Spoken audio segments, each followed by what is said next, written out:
Normal things happen to normal people.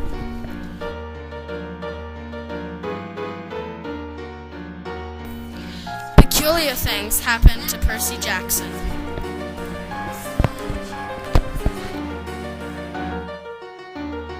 Percy Jackson, son of Poseidon, is accused of stealing the lightning bolt of Zeus.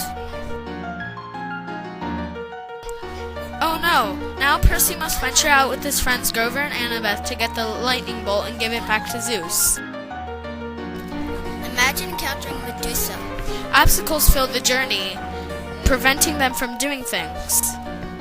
But wait, Hades has it. Now they must go to the underworld.